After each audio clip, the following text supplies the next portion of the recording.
தமிழக அரசு பள்ளி மாணவர்களுக்கும் பெற்றோர்களுக்கும் ஒரு மிக முக்கியமான அறிவிப்பை முதல்வர் விஜய் வெளியிட்டிருக்காரு. அரசு பள்ளி மாணவர்களோட ஊட்டச்சத்தை மேம்படுத்தும் வகையில முதலமைச்சருடைய காலை உணவு திட்டம் இப்போ 6 முதல் 8ஆம் வகுப்பு வரைக்கும் படிக்கக்கூடிய நடுநிலை பள்ளி மாணவர்களுக்கும் விரிவாக்கம் செய்யப்பட போகுது. இது குறித்த அறிவிப்பை தமிழக முதல்வர் விஜய் வெளியிட்டிருக்காரு. சென்னை தலைமை செயலகத்துல முதல்வர் விஜய் தலைமையில சமூக நலன் மற்றும் மகளிர் உரிமைத்துறையின் முக்கிய ஆய்வு கூட்டம் நடைபெற்றது.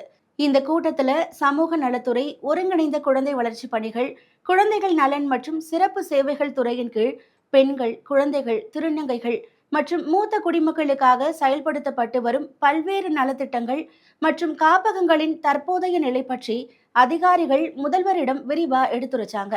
தொடர்ந்து வெற்றி தமிழகம் தொலைநோக்கு அறிக்கையில முன்வைக்கப்பட்ட புதிய திட்டங்கள், பெண்களுக்கான ஒருங்கிணைந்த சேவை மையங்கள், தத்தெடுக்கும் மையங்கள், பிரத்யேக உதவி எண்கள் மற்றும் மாநிலம் முழுவதும் இருக்கக்கூடிய அங்கன்வாடி மையங்களோட செயல்பாடுகள் பற்றியும் முதல்வர் விஜய் கேட்டறிந்தாரு.